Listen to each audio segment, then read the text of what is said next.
It was November, and according to the season, most of the trees were bare. Most of the leaves had fallen to the ground. Silently, old leaves resigned to their fate. In the summer before, these leaves had witnessed a 3-day battle where thousands of young soldiers had fallen to the ground, not silently and not resigned to their fate. The 3-day battle at Gettysburg was considered a turning point in the American Civil War. It was also a turning point for Gettysburg. This small crossroads town in southern Pennsylvania would never again be the same. After the armies moved on, the citizens of Gettysburg had the overwhelming task of dealing with the carnage left behind.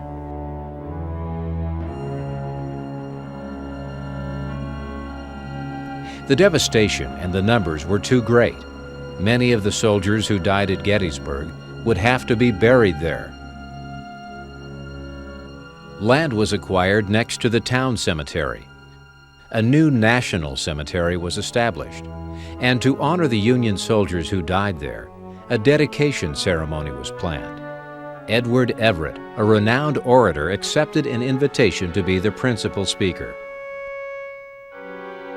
President Abraham Lincoln was also invited to attend and to give a speech. But his reputation for being too witty or frivolous at solemn occasions made officials wary. Fearing the worst, they privately asked the president to make a few appropriate remarks.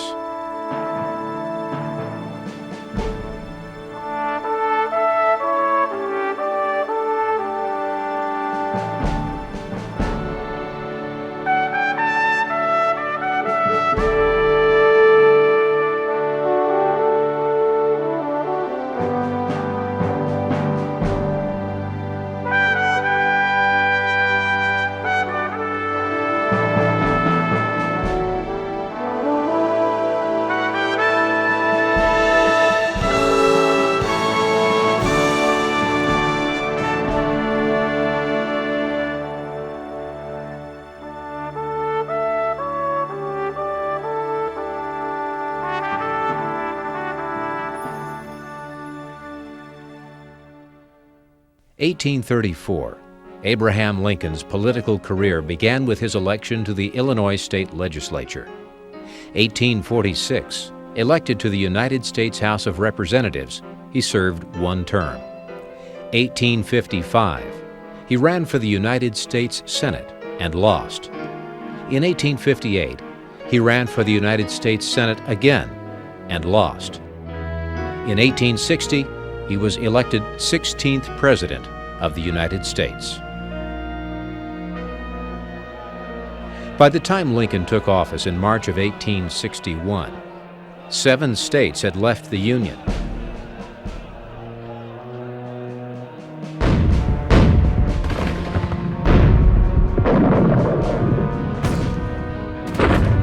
One month later, in April of '61, Southern soldiers captured Fort Sumter, a federal fort located in the harbor of Charleston, South Carolina.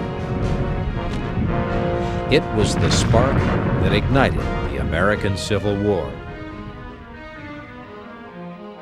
The war was both unpopular and controversial.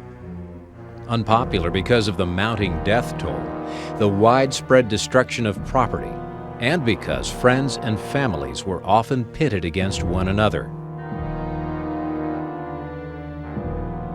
Even the White House did not escape. 3 of Mrs. Lincoln's half-brothers and 1 brother-in-law died fighting for the South. It was controversial because it hinged on slavery, the slavery of Negroes who labored in the large cotton plantations of the South.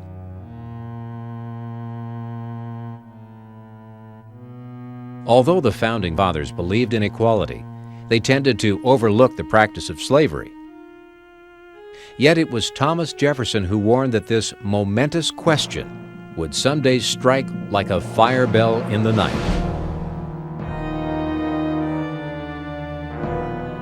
A fire bell came when new territories out west began petitioning for statehood.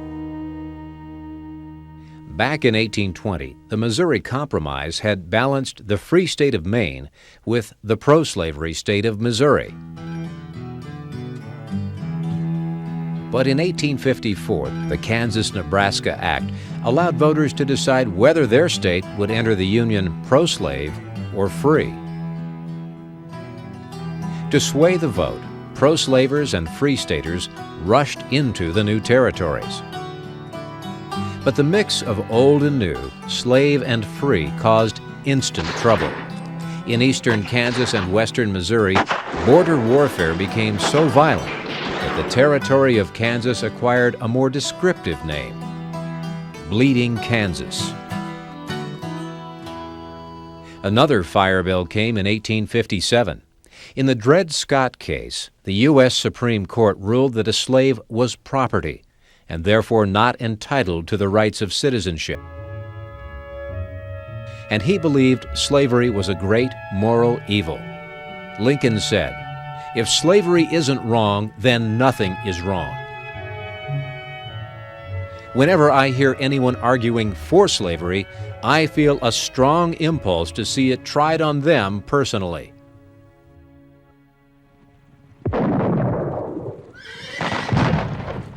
During the summer of 1862, most confrontations on the Eastern Front occurred in the South.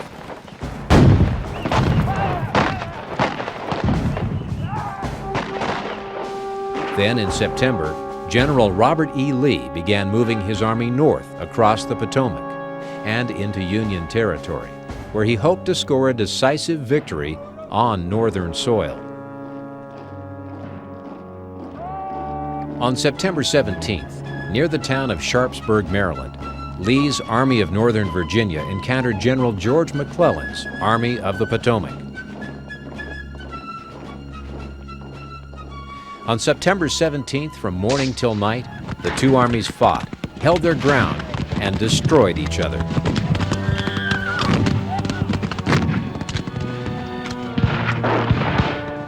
With over 23,000 casualties, the battle at Antietam Creek was the bloodiest day in American history.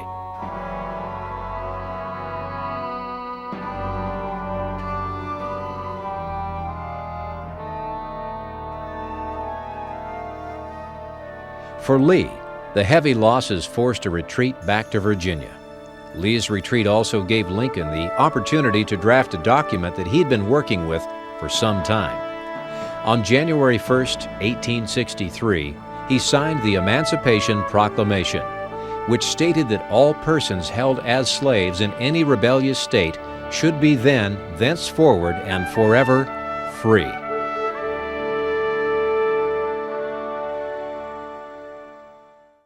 The following summer, in June 1863, Lee once again invaded the North, this time moving west of the Blue Ridge Mountains and into the rich farmlands of southern Pennsylvania. On June 30th, the small crossroads town of Gettysburg was occupied by Union cavalry. The Confederate Army, hoping to find shoes and other supplies at Gettysburg, sent an infantry division to drive the cavalry out. On the morning of July 1st, Union pickets stationed west of Gettysburg spotted Confederate soldiers heading towards town. When Union cavalry moved up to stop them, it was the beginning of the Battle of Gettysburg.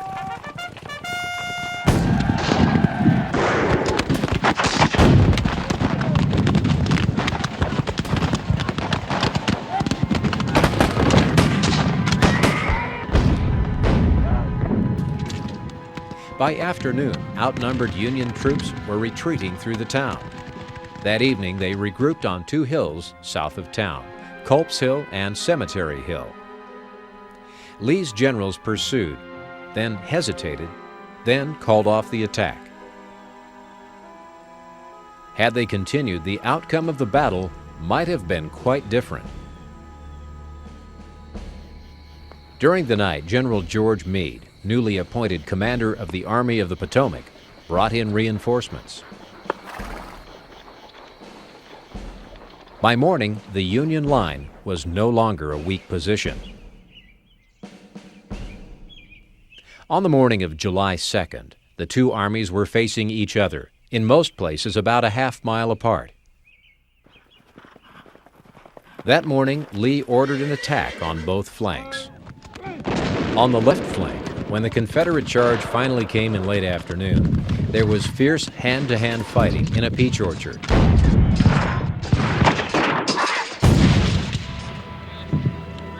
A wheat field. Among the rocks and boulders of Devil's Den.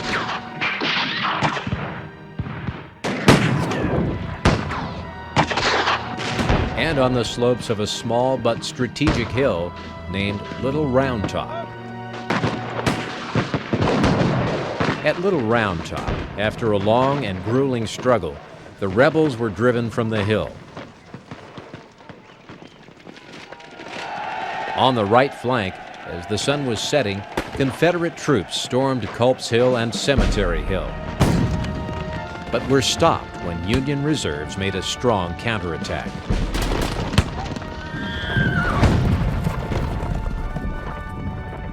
Having hit both flanks hard, General Lee believed the center of the Union line would be vulnerable.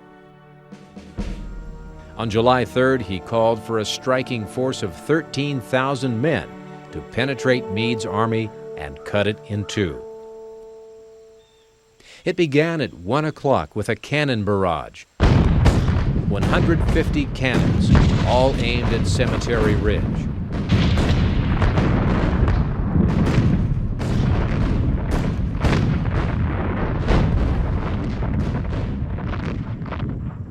After the firing ceased, a haunting stillness came over the battlefield, like the stillness that sometimes comes before a terrible storm.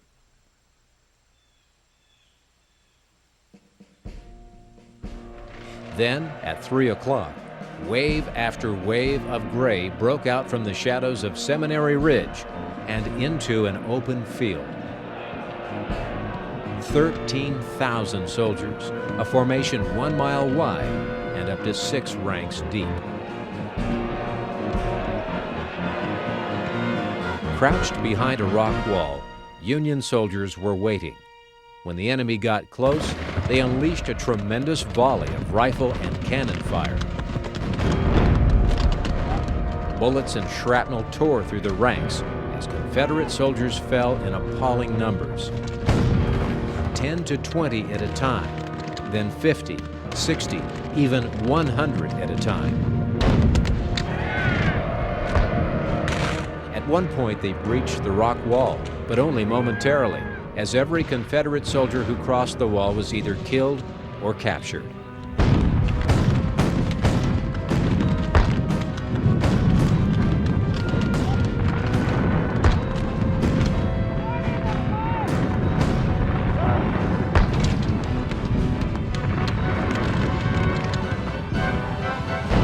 With no chance of victory, the survivors straggled back to Seminary Ridge. The Battle of Gettysburg was over. Statistics for the 3-day battle were staggering. More than 51,000 casualties, 51,000 dead, wounded, or missing.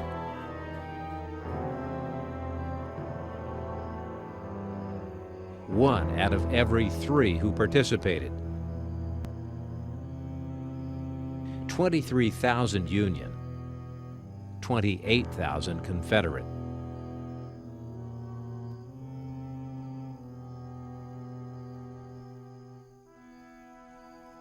The Battle of Gettysburg was considered the high water mark of the Confederacy. Never again would Lee's army invade the North, nor would a Southern army launch a successful campaign in a northern state. The Civil War, however, was far from over. It would go on for nearly 2 more years. Nearly 2 more years of death and destruction were yet to come.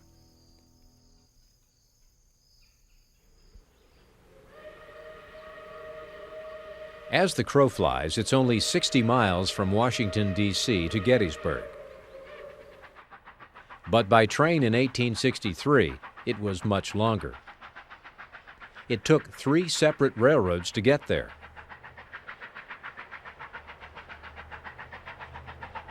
Lincoln decided to leave a day early lest unexpected delays or a bad connection cause them to miss the ceremony.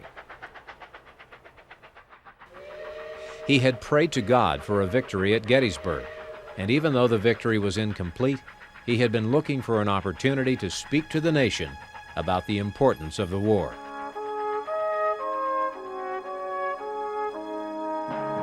Just how fragile was a government conceived in liberty and dedicated to the proposition that all men are created equal? Could a majority of the people preserve it, or could a minority bring it down whenever they chose? Now we are engaged in a great civil war, testing whether that nation or any nation so conceived and so dedicated can long endure.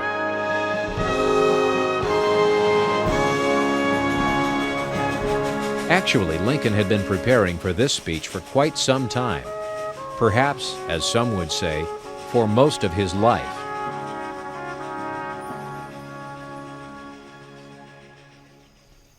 Abraham Lincoln was born on February 12, 1809, in the backwoods of Kentucky. 7 years later, his family moved to southern Indiana, where they built and lived in a log cabin. Lincoln said the story of his early life could be condensed into one line: the short and simple annals of the poor.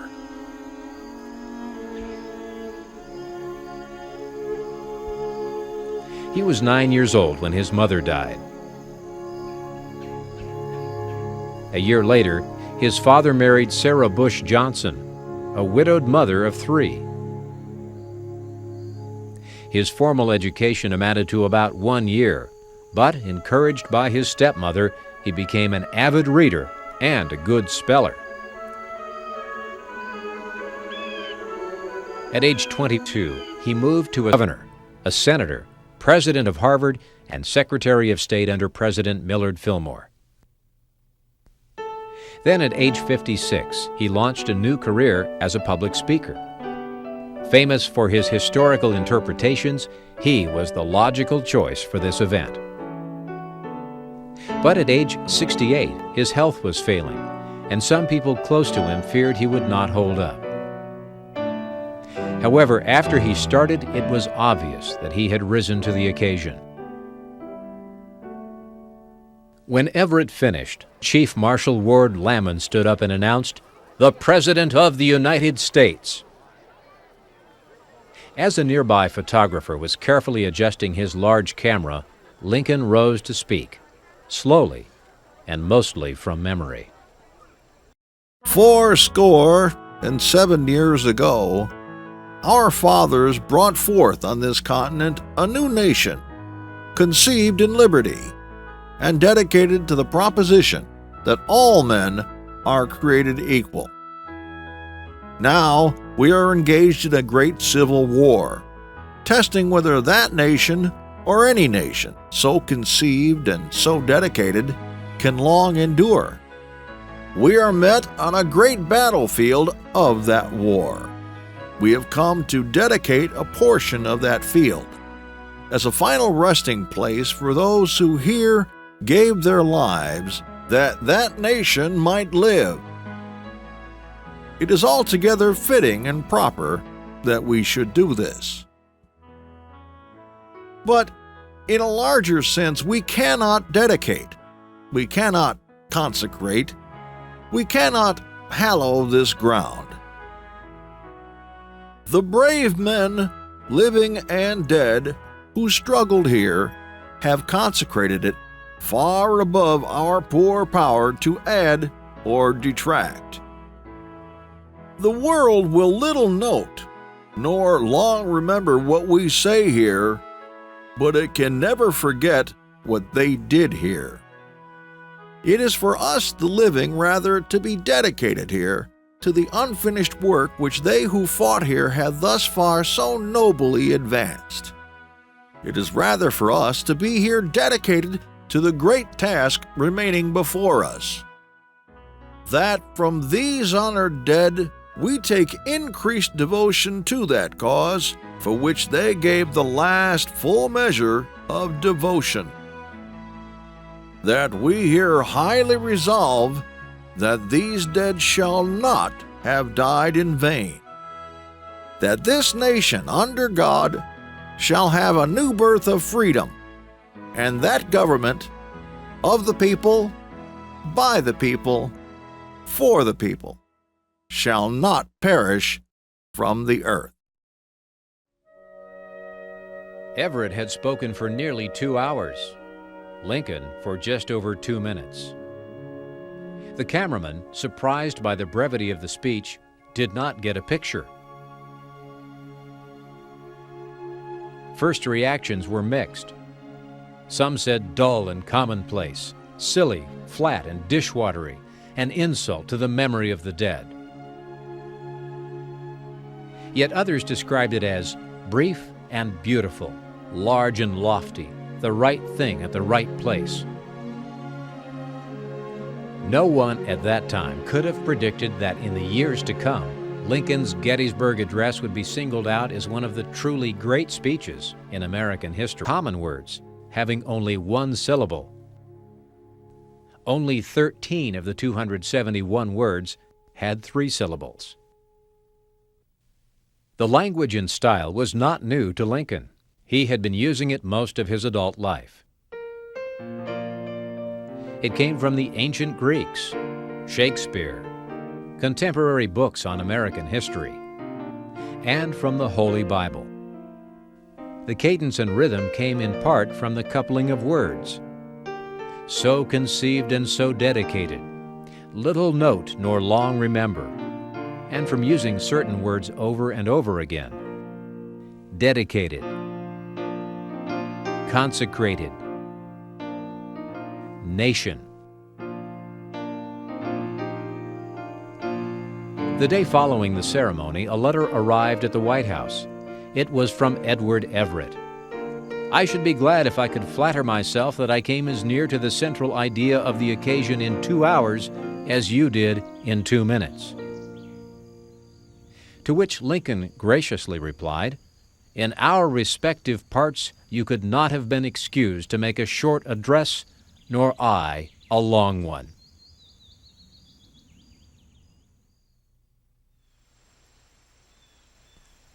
Appomattox Courthouse, Virginia. On April 9, 1865, General Robert E. Lee surrendered the Army of Northern Virginia.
In the beauty of the lilies, Christ was born across the sea, with a glory in his bosom that transfigures you and me. As he died to make men holy, let us die to make men free, while God is marching on.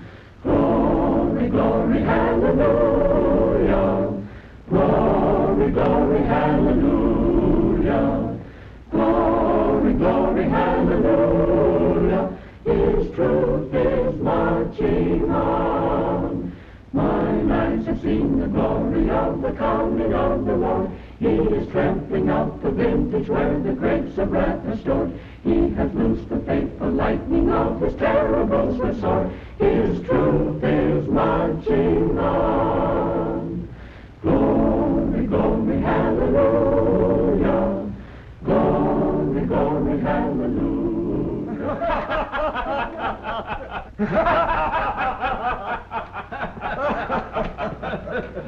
Made a fool out of himself likely, just like he did at Antietam last fall. Maybe he told some stories or made laymen sing some more rough songs over the graves of the soldiers. Lincoln. All I ever hear is Lincoln. But it isn't true about Antietam. I can hardly imagine the president... McClellan was there, wasn't he? And if Lincoln didn't do what everybody said he did, wouldn't McClellan have denied it?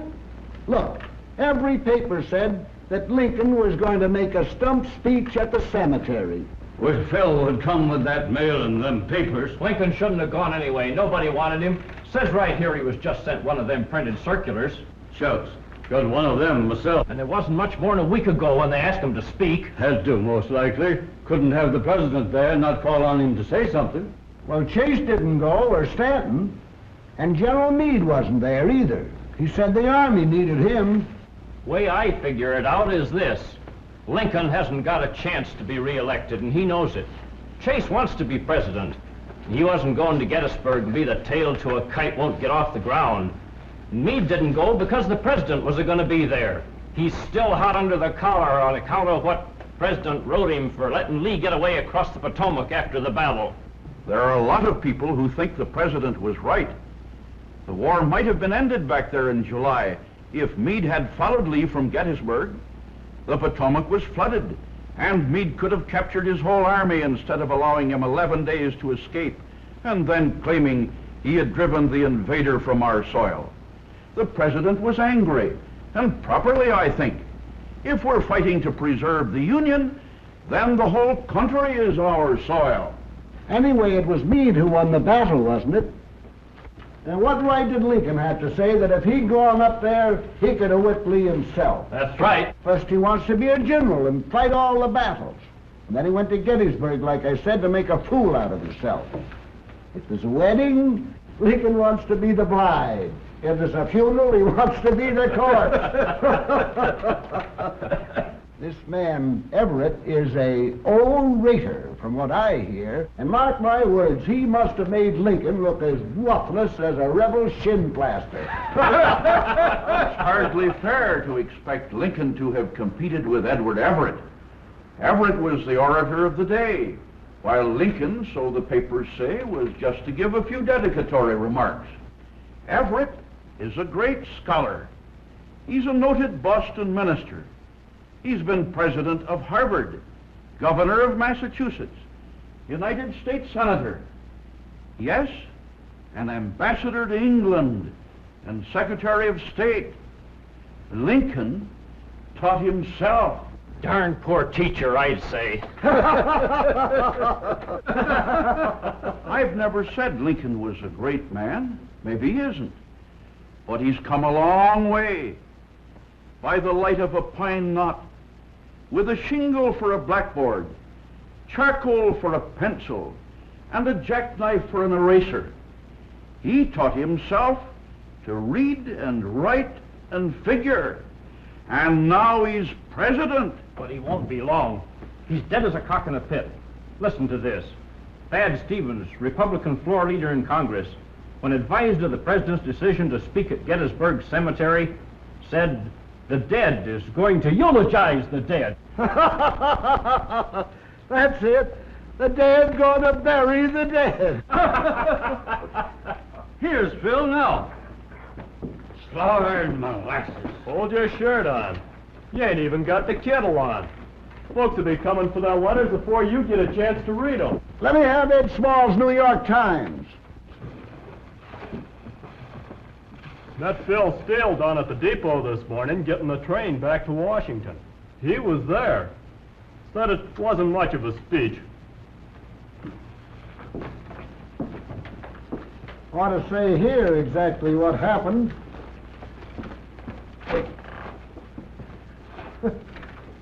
All it says is President Lincoln made a few remarks upon the occasion. Old Everett spoke, Bill says, for an hour and 57 minutes. One of the greatest orations he ever heard. He's heard plenty of them in Congress. Then Lincoln spoke, before anyone knew what he was through. Bill saw one of them photographer fellers setting up his contraption, and before he could get his head under that shawl or whatever 'tis, Lincoln had finished. Just like that. Didn't even get a picture of the president making the speech. Told you he'd make a fool out of himself. We pass over the silly remarks of the president. For the credit of the nation, we are willing that the veil of O-B-L-I-V-I-O-N. Oblivion. I know, you don't have to tell me. I'm willing that the veil of oblivion shall drop over them, and they shall be no more repeated or thought of. What paper is that? Harrisburg Patriot Union. Right nearby. Seems as though they ought to know what they're talking about. The New York Tribune here says, the ceremony was rendered ludicrous by some of the sallies of that poor President Lincoln. Anything more dull and commonplace, it would not be easy to produce. I suppose that'll be printed in England now and get them Britishers laughing at us. Guess that speech drove the last nail in old Abe's political coffin. Even Fletcher ain't got much to say now. No, but I'm thinking. What you thinking of? Great speech of your Mr. Lincoln? 87 years. Maybe sounds better to a school teacher than 87 years ago. No, but here's a paper, the Chicago Tribune. They had a reporter there, and he wired this. The dedicatory remarks of President Lincoln will live forever in the annals of men. Let's hear just what happened. Will you read it to us, Mr. Brown? The president arrived by special train on the Baltimore and Ohio Railroad. Get down to it. Never mind. Let's hear the speech. An amusing incident occurred when one of the military bands stopped to play in front of the home of Mr. Wills, where Lincoln was staying. Thinking he was being serenaded, the president came out and acknowledged the compliment, but declined to make a speech. He said, "In my position, it is sometimes important that I should not say foolish things." He can't help saying them. Go on, Mr. Brown. The band went next door, where Secretary Seward responded with a graceful speech. The following morning, the procession moved shortly after 10 o'clock from Gettysburg to the cemetery, in charge of Marshal Ward Hill Lehman. There were several bands, including the 2nd United States Artillery Band of Baltimore. President Lincoln rode a horse which seemed much too small for him, and his appearance caused considerable amusement. When the procession reached the cemetery, there was another delay, as Edward Everett, the orator of the day, was over a half hour late in arriving. After music by the band, Senator Everett delivered a notable address, which we are pleased to quote herewith. Standing beneath this serene sky, overlooking these broad fields now reposing from the labors of the waning year, the mighty Alleghanies dimly towering before us, the graves of our brethren beneath our feet, it is with hesitation that I raise my poor voice to break the eloquent silence of God and nature. Beautiful speech, men, but it takes up 7 columns. Although he spoke for nearly 2 hours, Senator Everett, with his graceful form, his high, clear voice, and his faultless gesticulation, held his audience remarkably until the closing words of his eloquent peroration. It says in this paper, President Lincoln said in his speech, "The world will little note nor long remember." Well, that's one, so he was right. Let's hear the rest of it, Mr. Brown. There followed a selection by the military band. At its conclusion, the Honorable Ward Hill Lehman arose and said, Ladies and gentlemen, the President of the United States.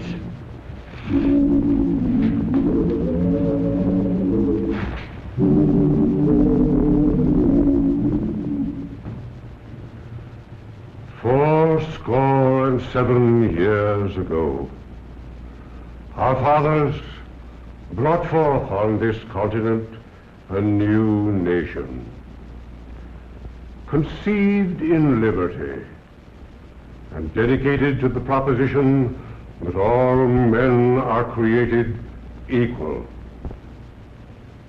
Now we are engaged in a great civil war, testing whether this nation or any nation so conceived and so dedicated can long endure. We are met on a great battlefield of that war. We've come to dedicate a portion of that field as a final resting place for those who here gave their lives that a nation might live. It is altogether fitting and proper that we should do this, but in a larger sense. We cannot dedicate, we cannot consecrate, we cannot hallow this ground. The brave men, living and dead, who struggled here, have consecrated it far above our poor power to add or detract. The world will little note, nor long remember what we say here, but it can never forget what they did here. It is for us, the living, rather to be dedicated here to the unfinished work which they who fought here have thus far so nobly advanced. It is rather for us to be here dedicated to the great task remaining before us, that from these honored dead we take increased devotion to the cause for which they gave the last full measure of devotion, that we here highly resolve that these dead shall not have died in vain, that this nation under God shall have a new birth of freedom, and that government of the people, by the people, for the people, shall not perish from the earth. Glory, glory, hallelujah. Glory, glory, hallelujah. Glory, glory, hallelujah. His truth is marching on.